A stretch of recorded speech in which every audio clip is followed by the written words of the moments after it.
পুজো মানেই খিচুড়ি, শীতের দিন মানেই খিচুড়ি, আর বৃষ্টির দিন মানেই কিন্তু খিচুড়ি। বাঙালিরা কিন্তু জেনারেলি খিচুড়ি খেতে খুবই ভালোবাসে। আর সেই খিচুড়ি যদি শীতের সবজি দিয়ে ভোগের খিচুড়ি, তাহলে তো আর কথাই নেই। আর আমরা বাঙালিরা কিন্তু অনেক রকমই খিচুড়ি বানিয়ে থাকি। হাই ফ্রেন্ডস, সঙ্গীতের হেসেলে তোমাদের সবাইকে স্বাগত। শীতের দিন আর সরস্বতী পুজো এসে যাচ্ছে। ভোগের খিচুড়ি খেতে কে না ভালোবাসে? তো চলো একটু অন্য ধরনের ভোগের খিচুড়ি আজ তোমাদের সাথে শেয়ার করতে যাচ্ছি। তো ভিডিওটা আজ আমি এখান থেকেই শুরু করতে যাচ্ছি। তা আজ বানাতে যাচ্ছি শীতের সবজি দিয়ে ভোগের খিচুড়ি। এখানে আমি 200 গ্রাম সোনা মুগ ডাল নিয়েছি, ছোট দানার যে মুগ ডাল, আর নিয়েছি 200 গ্রাম গোবিন্দভোগ চাল। খিচুড়ি কিন্তু জেনারেলি কিন্তু গোবিন্দভোগ চালেই খেতে ভালো লাগে, কারণ গন্ধ আর স্বাদ দুটোই অনেক বেড়ে যায়। আর আমি কিন্তু চাল আর ডালের পরিমাণ কিন্তু সমপরিমাণেই নিয়েছি। তা প্রথমে চাল ভালো করে ধুয়ে আমাদের জল ঝরিয়ে আমি রেখে দেবো এখানে। সরস্বতী পুজোতে কিন্তু ভোগে আমরা অনেকেই কিন্তু খিচুড়ি বানিয়ে থাকি, তাই তোমরা এই রেসিপিটি কিন্তু ট্রাই করে দেখো। এইদিকে তেল ছাড়াই কিন্তু শুকনো খোলায় সোনামুগ ডাল আমি ভালো করে রোস্ট করে নেব, যতক্ষণ পর্যন্ত হালকা ব্রাউনিশ কালার আসবে আর এই ভাজা মুগ ডালের গন্ধ বেরিয়ে আসবে। দুর্গাপূজা বলো, সরস্বতী পূজা বলো, লক্ষ্মী পূজা বলো, যে কোনো ওকেশনে কিন্তু আমরা বাঙালিরা কিন্তু এই খিচুড়ি খেতে খুবই পছন্দ করি। আর যেমনি বললাম, বাজারে কিন্তু শীতের অনেক সবজি এখন, স্যার শীতের সবজি দিয়ে কিন্তু আজ আমি খিচুড়ি বানাচ্ছি। তাই এদিকে আমাদের সোনামুগ ডালও কিন্তু ভালোভাবে রোস্ট হয়ে গেছে, সুন্দর গন্ধ বেরোতে শুরু করেছে, আর হালকা ব্রাউন কালারও কিন্তু এসে গেছে। সবসময় মনে রাখতে হবে ডাল ভাজার সময় গ্যাসের আঁচ যেন কম থাকে, নয়তো কিন্তু ডাল পুড়ে যাবে। ভাজা ডাল আমি একটি পাত্রে তুলে রাখছি। এবার ভালো করে জল দিয়ে ধুয়ে এখানেও কিন্তু আমি জল ঝরিয়ে রাখছি। তাই শীতের সবজিতে খিচুড়ি বানাবার জন্য নিয়েছি গাজর, নিয়েছি ফুলকপি, ফ্রেশ কড়াইশুঁটি, আর নিয়েছি নতুন আলু। সবই দেখতে পাচ্ছি একটু বড় বড় চাঙ্কি ওয়েতে কিন্তু কেটে নিয়েছি। এইদিকে একটি কড়া বসিয়ে দিচ্ছি 2 টেবিল চামচ তেল, ভালো করে গরম করে নেব। প্রথমে আলু যে বড় বড় করে টুকরো করে কেটে রেখেছি, সে আলু কিন্তু একটু সামান্য হলুদ আর লবণ দিয়ে কিন্তু আমি একটু ভেজে নেব। পারপাস হলো জাস্ট আলুর গায়ে যেন সুন্দর একটা কোটিং এসে যায়, কারণ যখন খিচুড়িতে দেবো এই আলু, তখন কিন্তু আলু পুরোপুরি সেদ্ধ হয়ে যাবে। তাই সেদ্ধ এখন কিছুই করছি না, জাস্ট একটু ভেজে কোটিংটা নিয়ে এসছি আলুর গায়ে। তাই সরস্বতী পূজার ভোগের খিচুড়ি কিন্তু পুরোপুরি বাঙালি স্টাইলে আমি বানাতে যাচ্ছি, আর একটু অন্যরকম। একটু অন্যরকম কেন বলছি, পুরো ভিডিওটা দেখো তবেই বুঝতে পারবে। দেখতেই পারছো আলুর গায়ে কিন্তু হালকা খুব সুন্দর একটা ব্রাউনিশ কিন্তু ভাজা ভাজা কোটিং এসে গেছে। এটার জন্য জাস্ট আমি ভেজে নিচ্ছি এখানে। এবার এই ভেজে রাখা আলু আমি একটি পাত্রে তুলে রাখছি। তোমরা আমার ভিডিওটি ফেসবুক পেজ থেকে দেখে থাকলেই পেজটি লাইক করে কিন্তু চ্যানেলটি সাবস্ক্রাইব করার অনুরোধ রইল। এরকম অনেক বাঙালি রেসিপি বা সরস্বতী পুজোর আরও অনেক রেসিপি কিন্তু আমার চ্যানেলে আসবে। একই তেলে এবার আমি ফুলকপির টুকরোগুলো দিচ্ছি সামান্য হলুদ আর লবণ।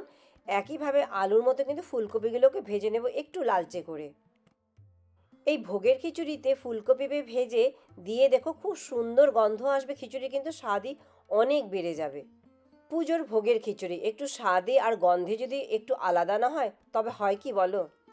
ফুলকপিও লালচে করে ভাজা হয়ে গেছে, এটাও আমি একটি পাত্রে তুলে রাখছি। এবার এখানে আমি নিয়েছি কয়েক টুকরো আদা। আমি এখানে আদার পেস্ট দিয়ে খিচুড়ি বানাবো না, থেতো করে নেব। তাতে কিন্তু দেখবে স্বাদ কিন্তু অনেক বেড়ে যাবে আর গন্ধটাও খুব সুন্দর হবে। তবে তোমরা চাইলে কিন্তু আদা বাটাও দিতে পারো। একই তেলে দিয়ে দিচ্ছি এখানে কয়েকটি কাজু স্প্লিট করে নিয়েছিলাম, সেই কাজুটাও ভেজে নেব। এটা কিন্তু আমি ভোগের খিচুড়িতেই দেব, টোটালি অপশনাল। বা যেমনি বললাম ভোগের খিচুড়ি একটু অন্য স্বাদ না হলে কি ভালো লাগে খেতে। আর দিচ্ছি কয়েকটি স্লাইস করে রাখা নারকোলের টুকরো। সব কিছুটা লালচে করে ভেজে নেব, একইভাবে যেমন আলু আর ফুলকপি ভেজেছিলাম তেমনিভাবে। ভালো করে ভাজা হয়ে গেছে নারকোল আর কাজুর টুকরোগুলো। এবার এই নারকোল আর কাজুর টুকরোগুলো একটি পাত্রে আমি তুলে রাখছি। এইদিকে সব কিছু ভাজতে গিয়ে কিন্তু তেল অনেকটা কমে এসেছে। একই তেলে আমি দিয়ে দিচ্ছি 1 টেবিল চামচ ঘি। এই ঘিটি কিন্তু অবশ্যই দিয়ে দেখবে খিচুড়ি কিন্তু স্বাদ আর গন্ধ কিন্তু অনেক বেড়ে যাবে। ঘি ভালোভাবে গলে গেলে ফোড়নে দিচ্ছি 2টো শুকনো লঙ্কা ভেঙে, আর দেবো 2টো তেজপাতা, আর দেবো 1 চা চামচ গোটা জিরে।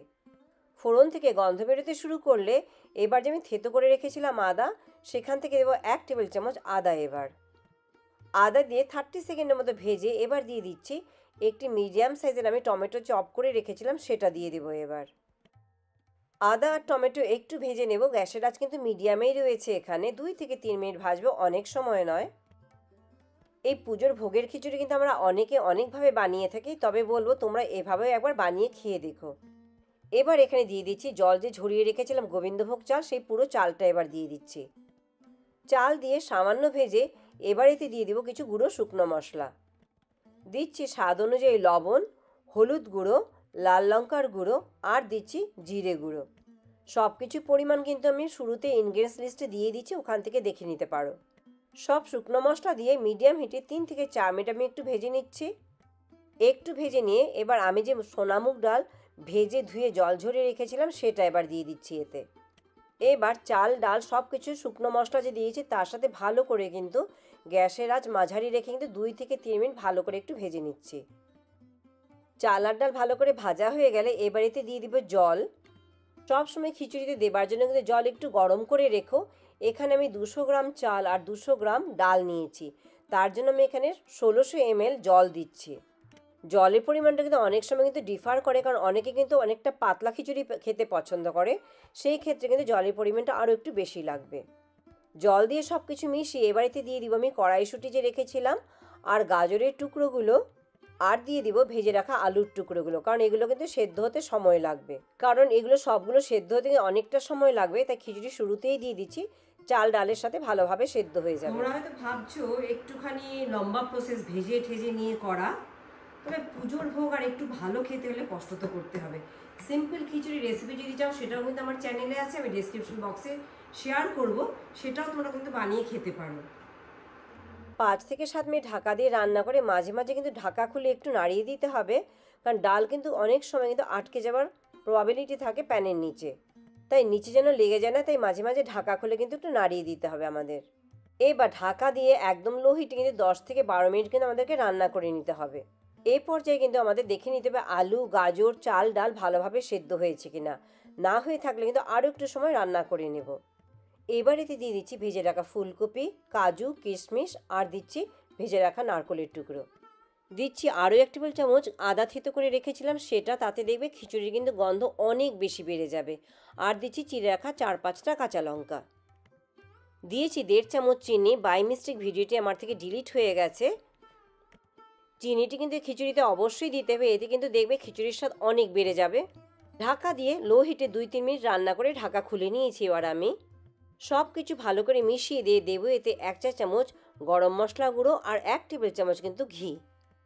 লাস্টে যেটা ঘি দিয়েছি এটা তোমরা তোমাদের পছন্দ মতো কম বেশি তোমরা করো।